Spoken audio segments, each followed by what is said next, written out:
අයිබෝන් හැමෝටම මගේ නම තිලකවංශ චන්ද්‍රතිලක. මම යවතපුර විශ්වවිද්‍යාලයේ වන විද්‍යාංශයේ ජ්‍යෙෂ්ඨ කථිකාචාර්යවරයෙක් විදිහට සේවය කරනවා.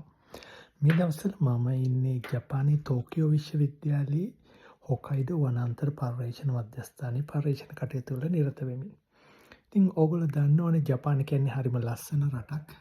ඉතින් මේ දවස්වල මම දකින ලස්සන දේවල් ඔයගොල්ලොත් එක්ක ෂෙයා කරගන්න හිතුවා. පුංචි වීඩියෝ විදිහට. ඉතින් අද ඔක්තෝබර් මාසේ 22 වෙනිදා මම යනවා අපේ කුමානෝ සුසාවා කියන පැත්තේ තියෙන රිවර් ගේජින් ස්ටේෂන් එක. කියන්නේ ගඟේ වතුර මනින ස්ථානයේ මාසික දත්ත වාර්තාව එකතු කරගෙන ඉන්න. මේ යන ගමන් මට පෙන්වන්න හිතුණා මේ දෙපැත්තේ තියෙන ගස්වල පාට වෙනස් වෙලා තියෙන හැටි. අපි කියනවා autumn foliage. දැන් අපි සාමාන්‍යයෙන් ගහක් වැලක් දැක්කහම ඒක කොළ පාටයි. ඔයගොල්ලෝ දන්නවද ඇයි මේ කහ පාට වෙලා තියෙන්නේ නැත්නම් රතු පාට වෙලා තියෙන්නේ කියලා?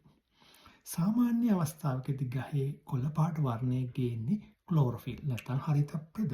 මේ හරිතප්‍රද වැදගත් වෙනවා සූර්යාලෝකයෙන් ශක්තිය ලබාගෙන ශාකයට අවශ්‍ය ආහාර ප්‍රභා සංශ්ලේෂණය හරහා සිදු කරන්න. ඉතින් මම මේ සරලව කිව්වට මේක ඉතා සංකීර්ණ ක්‍රියාවලියක්. හරි. දැන් මේ ඔක්තෝබර් මාසයේ කියන්නේ ජපානයේ සරත් සමය නැත්නම් ඕටම් එක මේ විදි පරිසරයේ සෑහෙන වෙනස් වීම් සිද්ධ වෙනවා. උදාහරණයක් විදිහට දවසේ දිවා කාලය අඩු වෙනවා, උෂ්ණත්වය ඉතා අඩු මට්ටමකට එනවා. මේක ගස් තේරුම් ගන්නවා. එයා දන්නවා දැන් අනාගතයේ වින්ටර් එකක් නැත්නම් හිම වැටෙන කාලයක් එනවා. ඒ විදි ගහක ශාක පත්‍ර පවත්වා ගැනීම ඉතාමත්ම මේ අමාරු කර්තව්‍යයක්. ඒක නිසා ගහ සරත් කාලයේදී ලෑස්ති වෙන කොළ ටික හලලා දාන්න.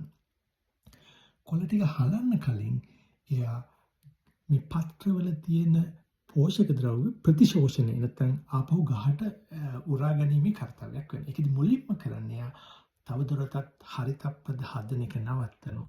දැන්ට තියෙන හරිතප්‍රද බිඳ හෙලලා ඒ පෝෂක උරා ගන්නවා. මේ බිඳ හෙලීම් හරහා අනිකුත් වර්ණ ඉස්මතු වෙනවා. උදාහරණ කහ පාට ගේන කැරටනොයිඩ් වර්ණක සහ රතු පාට රෝස පාට වගේ පාට ගේන ඇන්තොසයනින් වර්ණකේ ත්‍රීව වෙනවා. ඒක නිසා මේ ගස් මේ කාලයේදී කහ පාටට රතු පාටට දකින්න පුළුවන්. ඉතින් මගෙත් එක්ක යන ගමන් ඕගොල්ලන්ට පුළුවන් මේ දෙපැත්තේ තියෙන ගස්වල ලස්සන ඕටම් කලර්ස් බලන්න.